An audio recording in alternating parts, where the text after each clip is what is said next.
Halo teman-teman, saya David Ramadan, biasa dipanggil Dev.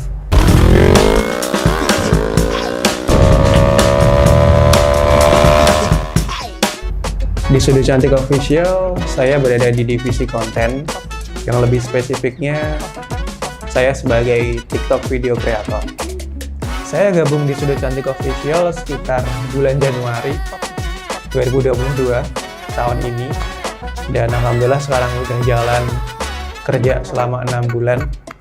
Jadi kegiatan sehari-hari, pekerjaan sehari-hari, mulai dari konsep, konten, konsep, take, edit, sampai upload, dan juga menganalisa perkembangan setiap konten yang selama ini kita buat, apakah sudah disukai sama audiens atau belum, apakah udah berkembang atau belum. Jadi itulah hal-hal yang biasa saya kerjain setiap hari. Kalau untuk kegiatan seperti ini jujur emang hal yang paling saya sukai. Memang dulu sejak saat masih kuliah dulu sering banget main sosial media. Nah makanya sampai sekarang akhirnya kebawa jadi profesi ya. Kalau dulu biasanya saya profesi sebagai seorang social media spesialis. Kalau dulu itu lebih banyak sih yang dipegang, nggak cuma TikTok aja, ada Instagram, ada Facebook dan lain sebagainya. Tapi kalau di Sudut Cantik ini spesifiknya lebih di TikTok aja gitu. Kalau urusan hobi mungkin saya seneng banget kalau motoran kayak gitu ya, motoran keliling kota gitu. Apalagi keliling kota Kediri itu hal yang paling favorit saya lakuin. Jadi kadang tiap sore, pagi, malam gitu kalau ada waktu luang itu selalu saya gunain buat keliling naik motor gitu di kota gitu. Kadang juga di gunung-gunung kayak gitu, sawah-sawah, perkotaan gitu. Jadi seneng banget buat keliling seperti itu gitu. Bagi saya itu adalah self healing paling terbaik sih yang selama ini saya lakuin. Jadi kalau misal pas lagi bosen, pas lagi sedih, stres, depresi, atau mungkin lagi bad mood atau apa, hal yang paling pertama saya lakuin yaitu muter-muter kota Kediri sambil naik motor. Itu hal yang paling favorit banget, yang benar-benar work banget, bisa bikin saya dan mood saya itu baik lagi gitu. Selama di Sudut Cantik ini alhamdulillah ngerasain banyak sekali hal yang bisa diambil, mulai dari pertemanan, mulai dari lingkungan kerja yang sangat baik, lingkungan kerja yang sangat support satu sama lain, saling mendukung. Ya seneng aja ngerasa kayak punya keluarga baru di Sudut Cantik seperti ini. Jadi kalau urusan kendala sebetulnya hal yang manusiawi ya, dan setiap orang pasti ada kendala. Tapi kendala-kendala seperti itu ketika kita udah ada teman, ketika kita udah ada lingkungan yang enjoy seperti di Sudut Cantik ini, alhamdulillah segala kendala jadi nggak kerasa kendala gitu. Tapi alhamdulillah jadi kerasa seperti tantangan yang memang harus kita bisa selesai kayak gitu. Jadi insya Allah kalau masalah kendala alhamdulillah bisa teratasi dengan sendiri ya, meskipun ada beberapa hal yang mungkin awalnya sulit, tapi alhamdulillah sampai sekarang bisa ngelewati itu semua kayak gitu. Oke, kalau masalah motivasi ya, ngomongin masalah motivasi kenapa saya bekerja, pastinya ini adalah mungkin sedikit cerita. Jadi awal dulu sebenarnya saya bekerja itu ikut orang itu baru kali ini. Awalnya saya sejak dulu itu freelance. Sejak habis lulus kuliah sampai sebelum masuk di Sudut Cantik ini, awalnya dulu itu saya kerjaannya freelance. Mulai dari social media management, terus social media trainer dan lain sebagainya. Awalnya dulu freelance seperti itu. Karena memang pada saat itu saya memutuskan untuk freelance karena saya harus menjaga ibu saya. Jadi kebetulan mulai dari tahun 2018 sejak lulus kuliah sampai 2021 kemarin itu ibu kebetulan lagi sakit ya kan. Dan saya mau nggak mau ya secara kesadaran diri harus menemani, merawat dan menjaga ibu saya. Makanya untuk urusan karir ya udah saya pilih freelance aja biar saya bisa selalu ada dan punya waktu yang banyak buat orang tua saya gitu, terutama untuk ibu saya. Lambat tahun akhirnya saya bekerja sebagai freelance.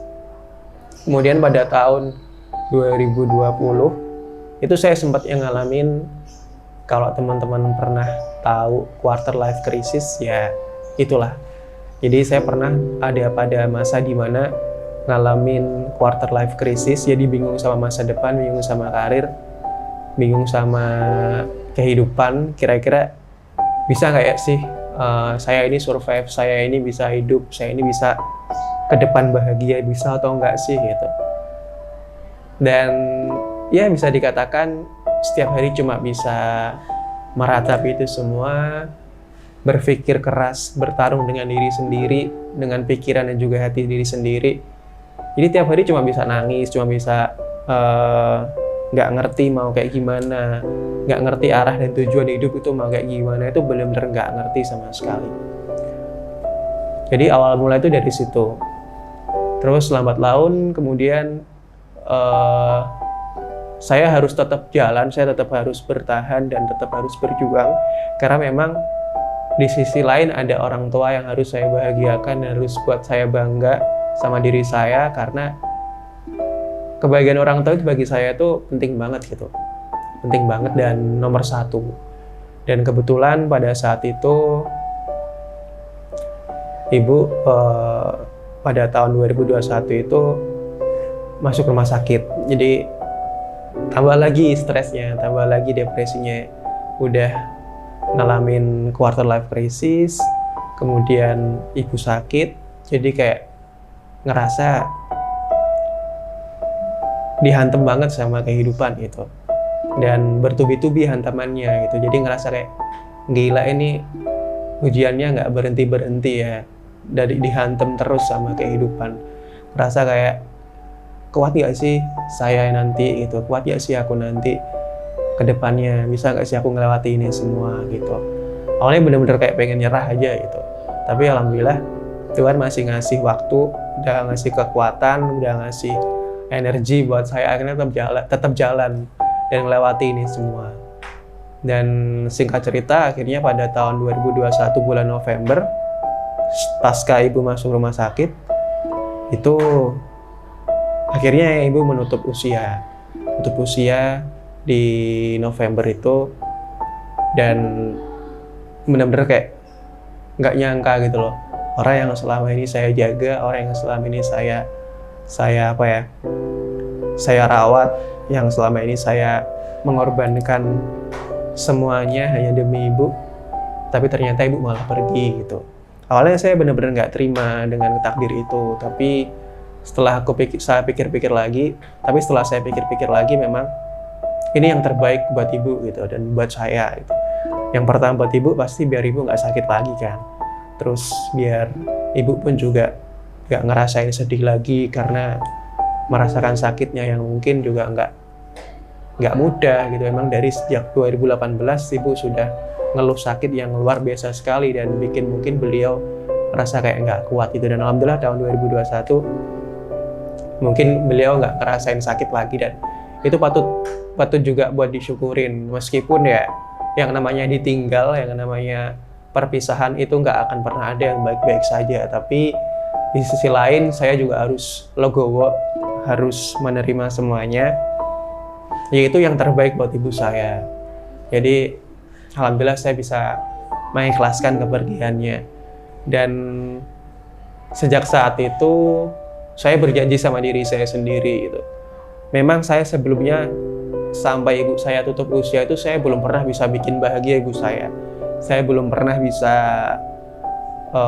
memberikan yang terbaik buat bangga dan buat bahagia beliau itu. Sampai ibu tutup usia itu saya belum pernah berikan itu semua. Meskipun cuma merawat, menunggu, menjaga beliau, tapi saya belum pernah bisa memberikan apa yang mungkin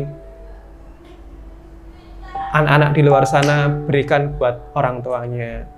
memberikan kado, membelikan hal-hal yang mungkin mewah dan lain sebagainya, itu saya belum pernah bisa pada saat itu. Dan sejak saat ibu saya itu pergi, meninggalkan saya, diambil sama Tuhan, kembali ke rumah yang abadi, akhirnya saya berjanji sama diri saya sendiri bahwa saya harus bisa membalas hal yang mungkin selama ini belum saya capai untuk ibu saya. Nah, sejak saat itu akhirnya saya memulai lagi lembaran-lembaran baru dan memilih untuk memulai karir kembali, terutama masuk di Sudut Cantik seperti ini. Jadi Sudut Cantik ini menjadi salah satu tempat yang sudah memadai saya untuk memulai hal baru yang nanti akan saya gunain untuk membuat bahagia ibu saya di surga gitu. Entah dengan cara apapun itu nanti saya lakuin. Yang jelas motivasi terbesar saya sekarang dalam bekerja adalah saya ingin buat bahagia ibu saya di surga dengan keikhlasan hati saya yang saya lakuin sampai saat ini.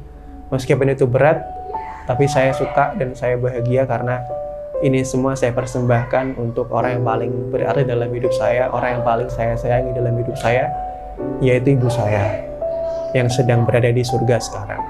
Saya berharap ibu bisa melihat saya tersenyum di sini, ibu bisa melihat saya bahagia di sini, dan menjadi orang yang mungkin lebih baik lagi dari kemarin. Mungkin dari kepergian ibu kemarin menjadikan saya orang yang bisa lebih tegar lagi, tangguh lagi, kuat lagi, ikhlas lagi, dan bisa jadi orang yang lebih dewasa lagi. Semoga ibu bisa bahagia melihat saya di sini. Itu untuk motivasi kerja dan motivasi kenapa saya harus berjuang sampai sejauh ini. Terus kalau masalah masalah harapan ke depan di Sudut Cantik, ya semoga saya bisa berkontribusi lebih banyak lagi,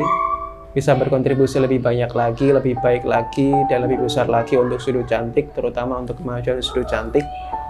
Semoga saja nanti dengan hadirnya saya, terutama di konten, semoga bisa membangun brand awareness Sudut Cantik ini lebih baik dan lebih hebat lagi, sehingga visi dari Sudut Cantik untuk menjadi perusahaan distributor kosmetik dan skincare terbesar di Indonesia itu segera terwujud dengan hadirnya saya di sini. Amin. Dan harapan untuk diri sendiri, untuk pribadi saya sendiri, ketika saya bekerja di sini, tentunya semoga apa yang saya lakukan di sini, semangat saya, ikhtiar saya di sini, semoga benar-benar bisa membuat ibu saya di surga itu tersenyum. Karena melihat anaknya, anak paling terakhirnya, ini bisa sekuat sekarang, bisa setangguh sekarang, bisa sehebat sekarang karena dapat berjalan meskipun tanpa hadirnya lagi, meskipun tanpa ada senyumannya lagi, tapi anaknya masih tetap bisa berjuang sampai sejauh ini. Semoga ibu bisa tersenyum di surga. Dan untuk pesan-pesan buat Sudut Cantik, terima kasih banyak karena sudah memberikan kesempatan, memberikan rumah, memberikan keluarga kepada saya untuk mewujudkan mimpi saya, untuk menjadi orang yang lebih baik lagi, untuk menjadi orang yang lebih ikhlas lagi menjalani setiap aktivitas sehari-hari, terutama dalam membuat bahagia ibu saya di surga. Semoga Sudut Cantik semakin lebih baik, semakin lebih sukses, meskipun saya tahu Sudut Cantik ini ya sudah menjadi perusahaan yang luar biasa bagi saya gitu. Dan semoga bisa menjadi lebih baik lagi. Semangat buat teman-teman semua Sudut Cantik, semoga kita bisa saling gotong royong untuk mewujudkan visi dan misi Sudut Cantik ke depan, dan sukses dan sehat selalu untuk semuanya. Pesan untuk teman-teman, tetap semangat buat jalanin kehidupan, karena memang setiap apapun yang terjadi dalam hidup kita itu belum tentu sesuai dengan apa yang kita harapkan. Tapi percayalah bahwa setiap apapun yang hadir dan setiap apapun yang diberikan Tuhan kepada kita, itu adalah skenario terbaik dari Tuhan, yang mungkin suatu saat kita bakalan ngerti, oh kalau dulu kita nggak dapet kejadian seperti itu, mungkin kita nggak akan jadi seperti yang sekarang. Dan berterima kasihlah dengan diri kita sendiri, diri kita yang sekarang terutama, karena sudah bersedia untuk bertahan dan berjuang sampai sejauh ini. Meskipun kita tahu hal yang kita lewati selama ini itu mungkin nggak mudah, mungkin juga berat, bahkan mungkin sampai kita tertatih menangis setiap malam, overthinking, khawatir, dan lain sebagainya, mungkin menyiksa diri kita sendiri. Tapi terima kasih buat diri kita yang sekarang karena udah bersedia untuk sejauh ini dan sehebat sekarang. Semoga sukses dan sehat selalu untuk teman-teman. Terus semangat dan berkontribusi banyak untuk Sudut Cantik, keluarga kita, perusahaan kita bersama-sama, dan bisa bahagia untuk selama-lamanya untuk Sudut Cantik ke depannya. Mungkin itu aja yang bisa saya sampaikan. Terima kasih banyak. Sukses buat teman-teman. See you.